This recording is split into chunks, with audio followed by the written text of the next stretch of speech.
Il y a effectivement le problème de la sécurité, ce qu'on appelle les biens et personnes, la libre circulation, auquel nous sommes tous confrontés aujourd'hui. Nous avons l'insécurité alimentaire et nous avons cette fameuse fracture sociale. Au niveau de la sécurité, on pourra toujours parler du nombre de kidnappings. D'ailleurs, on n'est pas sûr que le nombre qui est reporté ici, de 1250, ce sont les cas de kidnapping connus. Beaucoup de gens pensent qu'en fait, ce chiffre-là, alors ça c'est pour 2022, peut-être probablement il faudra le multiplier par 2 ou par 3.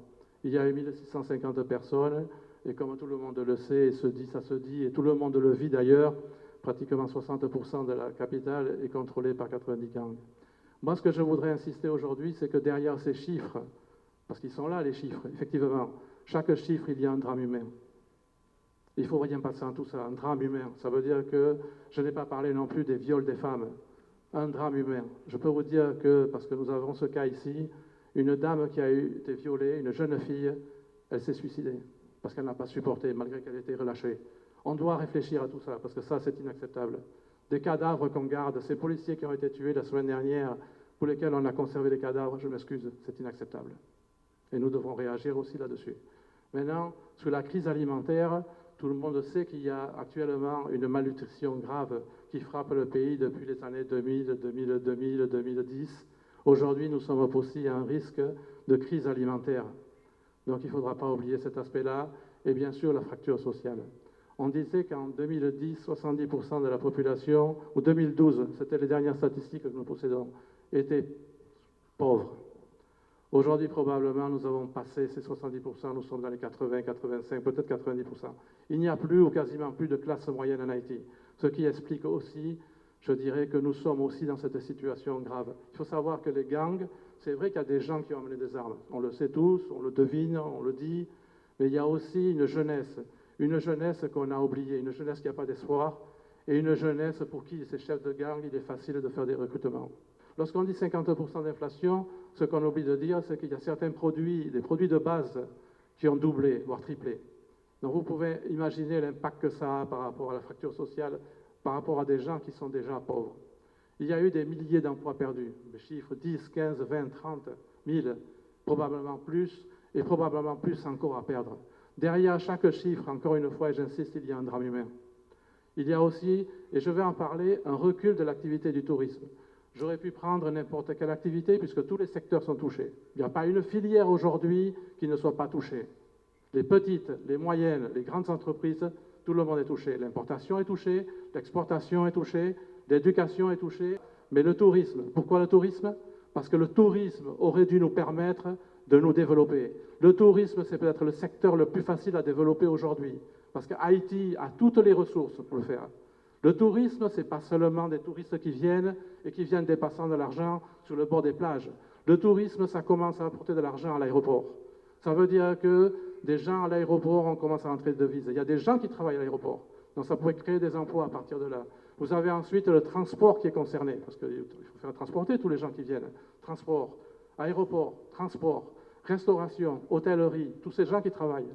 Tous les paysans qui produisent et qui peuvent vendre leurs produits, les pêcheurs qui produisent et qui peuvent vendre leurs produits, les activités autour de ces gens qui viennent passer du bon temps en Haïti. N'oubliez pas tout ça. Tout ça, ce sont des emplois perdus, des opportunités, au-delà de, je dirais, des propriétaires d'hôtels, etc. Des emplois, des emplois, des emplois. Encore une fois, fracture sociale, insécurité alimentaire. Voilà ce que nous sommes en train de perdre aujourd'hui. Tout ça parce que le pays est bloqué. Et je l'avais oublié, en plus dans le tourisme, il y a aussi le petit artisanat. Nous sommes reconnus dans le monde entier pour nos peintures, pour tout ce qu'on fait au niveau du fer, etc. Nous sommes incapables aujourd'hui de le transmettre, de le vendre. Et sans compter les quelques produits, je sais que ça va faire sourire, la bière, parce que derrière la bière, il ne faut pas oublier une chose, il y a des planteurs. Encore une fois, tout ça, des opportunités perdues. Le rhum Barbancourt, il y a des coupeurs de canne à sucre, etc. On est en train de perdre tout ça. On a un des meilleurs rhums au monde. On n'est pas capable ici de le faire valoir, de le vendre sur notre propre pays. Le dernier chiffre que je voulais porter, c'est la 4e année consécutive de récession. Qu'est-ce que vous pensez qu'il va se passer dans ce pays à force d'avoir une récession continuelle? Que l'insécurité n'a vivre actuellement là, c'est-à-dire enlèvement, kidnapping, du contrôle des actions, etc., etc. Est-ce que c'est dans la société ça qui bat naissance? Est-ce que c'est dans la société ça qui prend naissance? Ce n'est pas le cas. La société a été intacte et ça qui passe maintenant au niveau mondial, ça qui passe dans la région, intégration maintenant dans les nouvelles conditions créées par ce qu'on appelle la globalisation, intégration dans la région qui est contrôlée par le trafic de drogue, eh bien, va naissance à une société disloquée. Parce que qu'est-ce qui se passe? Vous venez gagner maintenant des migrations sauvages, vous venez gagner un trafic de drogue, et comme tout le 19e siècle n'a pas construit un État, Haïti vient un pays qui facilitait que tout ça qui n'est pas qu'à contrôler, par exemple en Colombie, tout ça qui n'est pas qu'à faire Colombie, tout ça qui n'est pas qu'à faire Venezuela, tout ça qui n'est pas fait Mexique, eh bien, il est réglé en Haïti.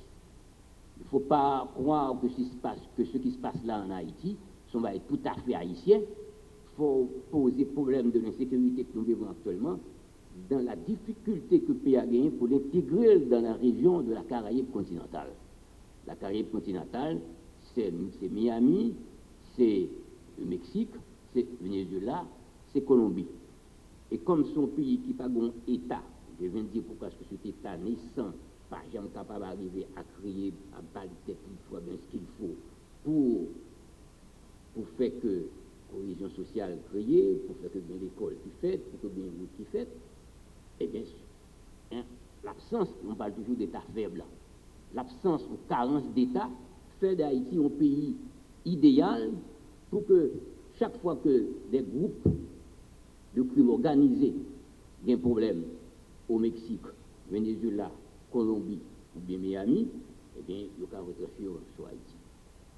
C'est plus facile pour un trafiquant de vivre en Haïti, c'est plus facile pour un acteur de crime organisé de vivre en Haïti que n'importe où ailleurs. Il y a déficit budgétaire, il y a faible production, faible exportation comme explication pour une goutte faible.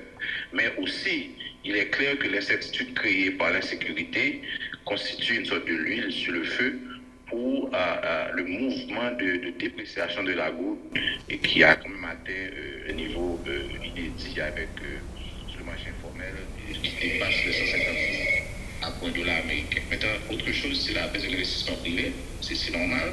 L'investissement privé, en général, ne peut pas avoir lieu dans un environnement d'affaires hostile. Donc, avec l'insécurité, c'est un environnement hostile et qui n'est pas attractif, mais que ce soit domestique ou étranger. En matière de droits moun, tout indicateur est en rouge. Et nous pouvons avoir une lumière l'espoir pour nous capables de sortir dans sa nouille là. Pays d'Haïti, et pas capable de droits humains aujourd'hui. Ça fait ça, nous pas capable de donner une réponse. Que convention à traité international que Haïti est à partir eux-mêmes et yo prévoient. Pas une réponse à ça. Face à cette situation délétère, la FJKL, comme elle l'a toujours fait d'ailleurs dans les différents rapports et communiqués, réitère à la population sur des mesures à envisager, à prendre et des mesures à envisager pour juguler cette crise sécuritaire du pays. Il faut quand même renforcer l'armée d'Haïti pour la formation massive et intensive des milliers de jeunes soldats capables de lutter efficacement contre les gangs. Il y a le problème de prolifération des gangs, un problème essentiellement que les FADH peuvent résoudre. Renforcer la police nationale d'Haïti, remaniement du recommandement, le vetting de la police et de l'armée. Et puis, il faut vetting également les acteurs au niveau de la justice. Il faut nommer des magistrats propres, honnêtes et crédibles au niveau de la justice. Rendre opérationnelle la justice. Depuis 4 ans, la justice a gelé. Juge pas un bureau, tribunal vide, pas qu'il des procès qui fait. Il faut renforcer également les services de renseignement au niveau de la police et des FADH. Il faut doter la police et l'armée d'Haïti de matériel qualifié et adéquat pour que au moins le capable bailler des résultats. Je dis, la justice à genoux. Nous avons besoin d'une justice qui est propre, qui est honnête, qui est crédible, pour nous capables de combattre l'impunité et l'insécurité en dedans du pays. Je nous dis déjà, en matière de droits humains, je dis en Haïti, même manger, on ne peut pas manger. Même vivre, on ne peut pas vivre parce que banaliser les droits à la ville, tout indicateur est rouge. Donc, c'est de quoi tout le monde a questionné question insécurité et droit pour nous vivre dans la société. Toute l'école fonctionnait quand même à 100%. Donc, il y a deux catégories de monde. Il y a 5% qui joignent qui réussissent et il y a 95% l'autre. 95% c'est lui qui de catégorie sociale moins élevée qui notamment habité dans le côté Kankou Cité Soleil, Kankou Martissan, etc., qui donc constituait base de recrutement gang et qui pourra renforcer toute situation socio-économique qui est capable de maintenir Haïti et empêcher nous d'avancer sur toutes les questions, notamment sécurité, notamment santé, mauvaise compréhension de tout aléa social ou bien naturel. Par exemple, c'est des gens qui pas l'ont parlé de choléra ou bien de bagaille comme ça, eh bien, il n'y a pas quoi. C'est toute une question de culture et question ça, c'est un seul côté qu'on est capable d'adresser convenablement, c'est l'école. Donc, l'école n'a pas fonctionné, message ça, n'a pas passé. Et dans ce sens, ça, oui. Donc, on a parlé d'une école à plusieurs vitesses. En fait, une école à deux vitesses. Une école qui est plus ou moins normale et l'école de apartheid là, qui adressait et qui desservit 95% de la population. Donc, avec 95% de la population qui est dans une situation inacceptable de scolarisation, eh bien, nous ne sommes pas capables de fonctionner au niveau du troisième millénaire. C'est aussi simple que ça. Donc, tant et aussi longtemps que question l'école là, pas réglée, eh bien, Haïti n'a pas de moyens pour avancer et à tous les niveaux que nous avons montré au début les principaux paramètres. Au niveau de secteur là, si je considère premièrement dans le sud, côté que accès Martissan qui est impossible depuis déjà 2 ans, toute activité touristique et pensée commerciale tout réduit énormément. Au niveau du secteur touristique, dans le sud, nous avons perdu plus de 70% de l'activité commerciale, touristique, pardon. Si tu es allé mieux à un moment donné, c'était par rapport à dernier cyclone qui t'a fait qu'un pile monde est obligé à porter aide l'autre bord, donc tu es allé mieux à ce niveau-là. Mais sinon, le sud vraiment perdu toute activité. En ce qui concerne les autres régions, et m'a exclu le nord parce que le nord quand même, vu que grand semblant de sécurité, il profite quand même de plus de visibilité touristique. Tout ce qui est à travers avec Port-au-Prince, c'est vraiment réduit, comme on a dit, plus de 6%, 6 fois la valeur. Et aujourd'hui, nous avons un seul vol qui sortit des États-Unis sur American Airlines, par exemple, alors qu'à un moment donné, nous avons 4 vols. Donc, automatiquement, il réduit toute recette que depuis l'aéroport, là, il était percevoir sous taxe touristique. Il réduit toute activité dans l'hôtel, dans le restaurant, tout achat au niveau de l'industrie créative. L'aime dit industrie créative, on parle justement de artisans qui fait pièces pour que soient capables de porter un souvenir à la caillou. Donc vraiment, c'est un secteur qui souffre énormément. Moi-même, je représente une compagnie de location de véhicules.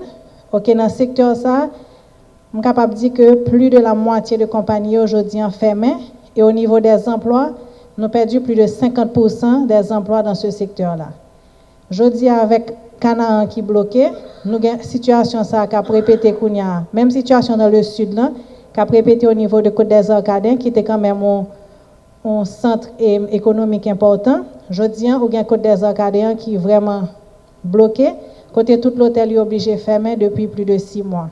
Donc, ça va nous une idée, au niveau de Côte des Arcadiens, c'est plus de 1000 emplois directs qui perdu au niveau de Port-au-Prince. C'est des milliers, je ne suis pas même capable de nos chiffres parce que je ne suis pas préparé pour ça, mais vraiment, c'est très alarmant. Au niveau des autres secteurs d'activité, je ne suis pas vraiment un chiffre, mais de ça que je m'entendais avec les gens que je côtoyais, c'est que la situation est très catastrophique. Tout. Surtout aujourd'hui, avec le problème de transport des conteneurs qui n'arrivent pas aux entreprises, conteneurs cap volés, conteneurs cap détournés, etc. Donc, toute activité commerciale, coût vient extrêmement cher, risque énorme pour importateurs. Donc, le secteur est vraiment en difficulté par rapport à ça.